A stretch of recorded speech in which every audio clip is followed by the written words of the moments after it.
Plywood കമ്പനിയിലെ തൊഴിലാളികൾ തമ്മിലുണ്ടായ ഏറ്റുമുട്ടലിൽ പശ്ചിമ ബംഗാൾ സ്വദേശി കൊല്ലപ്പെട്ട സംഭവത്തിൽ 2 പ്രതികളെ പോലീസ് പിടികൂടി.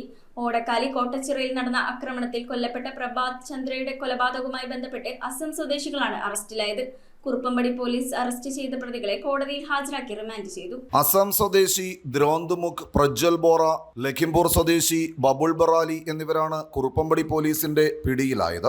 ഇക്കഴിഞ്ഞ ഞായറാഴ്ച വൈകിട്ടുണ്ടായ സംഭവത്തിൽ പ്രതികളോടൊപ്പം പ്ലൈവുഡ് കമ്പനിയിൽ തൊഴിലെടുത്തിരുന്ന പശ്ചിമ ബംഗാൾ സ്വദേശി പ്രഭാത് ചന്ദ്രയെയാണ് ഇവർ കൊല ചെയ്തത്. ഇദ്ദേഹത്തെ പ്രതികൾ 2 പേരും ചേർന്ന് ചവിട്ടിയും കല്ലുകൊണ്ട് ഇടിച്ചും ദേഹോപദ്രവം ഏൽപ്പിച്ചാണ് കൊലപ്പെടുത്തിയത് എന്ന് പോലീസ് പറയുന്നു. ഇക്കഴിഞ്ഞ 28-ാം തീയതി പ്രതികളും മരണമടഞ്ഞയാളും തമ്മിൽ മദ്യപിച്ച് പരസ്പരം വാക്കേറ്റവും ഉന്തും തള്ളും പിന്നീട് കയ്യാങ്കളിയും നടന്നിരുന്നു. ഇതേ തുടർന്നുണ്ടായ വൈരാഗ്യമാണ് പ്രതികൾ പ്രഭാത് ചന്ദ്രയെ ഉപദ്രവിക്കുവാൻ കാരണമായത് എന്നാണ് പോലീസ് പറയുന്നത്. ഞായറാഴ്ച രാവിലെയും പ്രതികൾ ഇയാളെ ഉപദ്രവിച്ചു. പിന്നീട് ഞായറാഴ്ച വൈകിട്ട് ഇവർ തമ്മിൽ അടിപിടി നടക്കുന്നുവെന്ന വിവരം ഇതുവഴി വാഹനത്തിൽ പോയവരാണ് പോലീസിൽ അറിയിച്ചത്. തലക്കേറ്റ പരിക്കാണ് മരണകാരണമെന്നാണ് നിഗമനം. ഞായറാഴ്ച തന്നെ കുറുപ്പംപടി പോലീസ് പ്രതികളെ കസ്റ്റഡിയിലെടുത്ത് ചോദ്യം ചെയ്യുകയും ചെയ്തിരുന്നു. പിന്നീടാണ് ഇവരുടെ അറസ്റ്റ് രേഖപ്പെടുത്തിയത്. മരിച്ചയാളുടെ മൃതദേഹം കളമശ്ശേരി മെഡിക്കൽ കോളേജിൽ പോസ്റ്റ്മോർട്ടം നടത്തി. പ്രതികളെ പെരുമ്പാവൂർ ജുഡീഷ്യൽ 1-ാം ക്ലാസ് മജിസ്ട്രേറ്റ് കോടതിയിൽ ഹാജരാക്കി റിമാൻഡ് ചെയ്തു. Kuruppampady police inspector V Rajesh Kumar,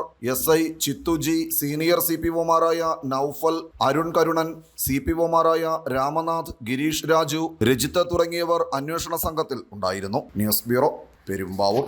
റിങ്ങുകൾ 1 ഗ്രാമിൽ തുടങ്ങുന്ന മാലകൾ, നെക്ലസുകൾ 9,000 രൂപ മുതൽ ഡയമണ്ട് നെക്ലസുകൾ 1 ലക്ഷം മുതൽ ആരംഭിക്കുന്ന വെഡിംഗ് സെറ്റുകൾ.